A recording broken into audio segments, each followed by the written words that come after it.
She did not run a great campaign, and you're going to keep losing if you insist that she ran a great campaign. I'm saying, look, there was no model for the campaign that she. Donna Brazile is absolutely unraveling. She still can't seem to accept the election outcome and is clinging to full-blown denial.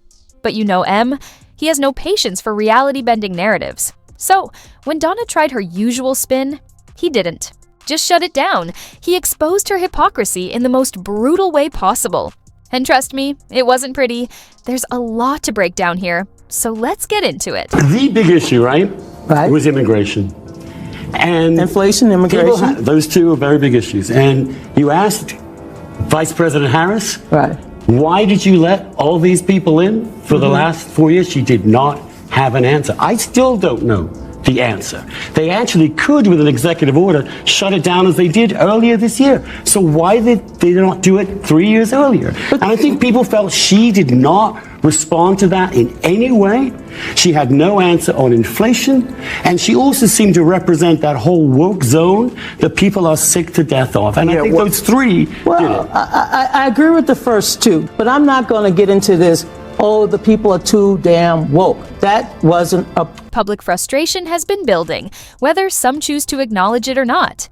Many have grown weary of constant ideological battles, debates over gender identity, concerns about parental rights in medical decisions, and the fairness of competition in women's sports. For some, it felt like they were being force-fed a narrative and labeled as intolerant for simply questioning it. Meanwhile, Vice President Kamala Harris barely addressed these issues, and for many Americans struggling to afford basic necessities, discussions about pronouns seemed far from a priority. Voters made their stance clear, and now the conversation has shifted.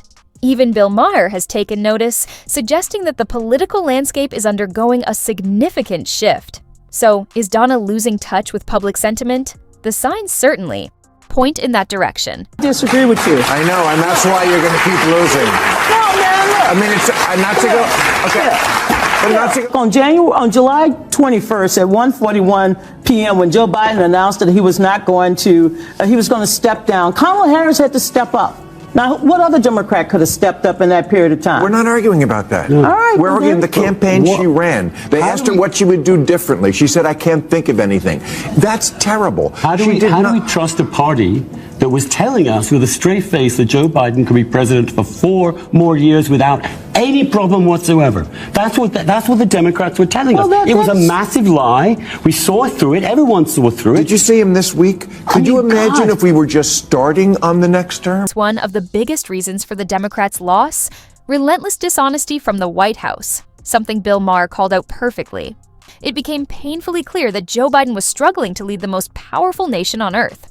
The viral moments spoke for themselves, wandering off mid-speech, shaking hands with thin air, and relying on cue cards for basic instructions.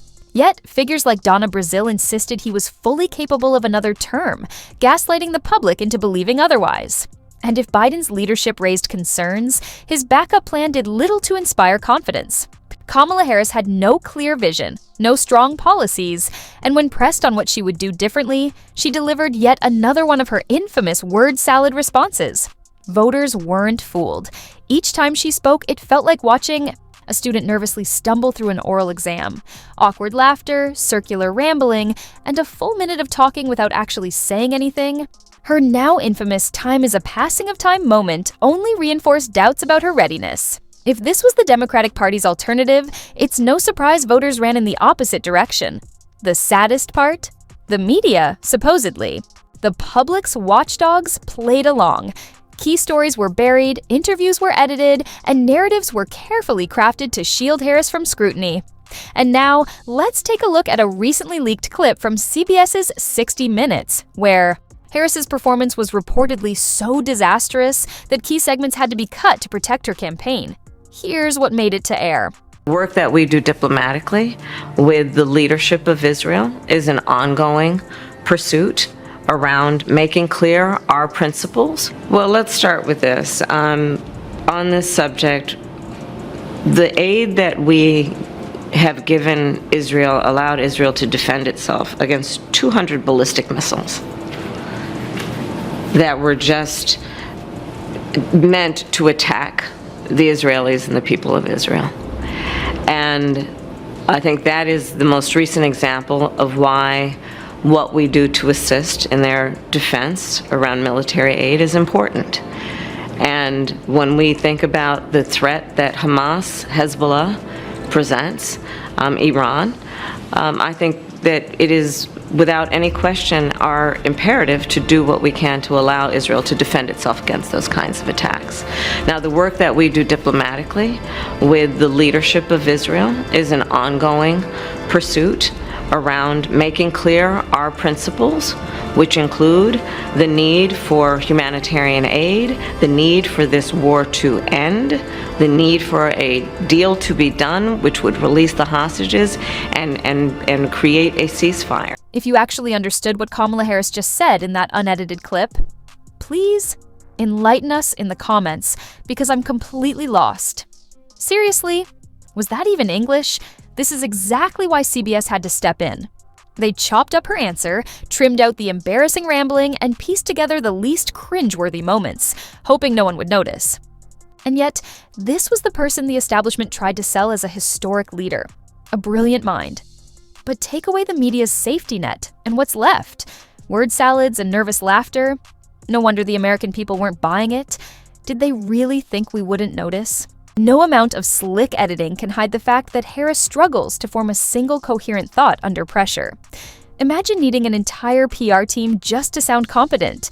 How is that leadership? The media propped her up, activists insisted. She was groundbreaking, but when it was time to truly lead, she fell flat. And if you think that last clip was just a fluke, get ready. Because here's another shocking moment from former Vice President Kamala Harris. We're not going to stop pursuing what is necessary for the United States to be clear about where we stand on the need for this war to end.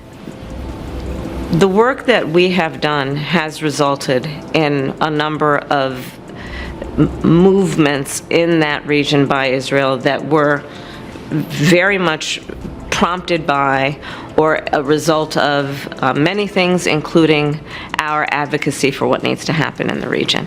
And we're not going to stop doing that. We're not going to stop pursuing what is necessary for the United States to be clear about where we stand on the need for this war to end. It's almost impressive how Donna Brazile can blame the election loss on everything except Kamala Harris. Let's be real.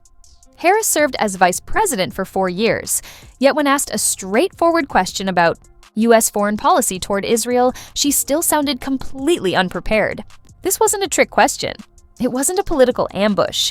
It was basic, fundamental knowledge that any competent leader should have mastered by now.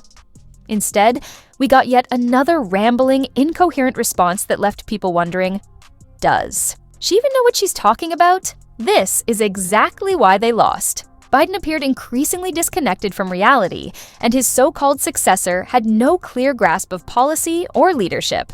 The American people saw the train wreck unfolding in real time and said, no thanks. But rather than acknowledging their mistakes, Democrats doubled down. Instead of reassessing, they insisted Harris was a strong leader, even when she struggled to form a competent response to the most basic questions. Voters weren't fooled. They saw the incompetence, the lack of direction, and the consequences of putting optics over ability. And when the time came, they made their voices heard.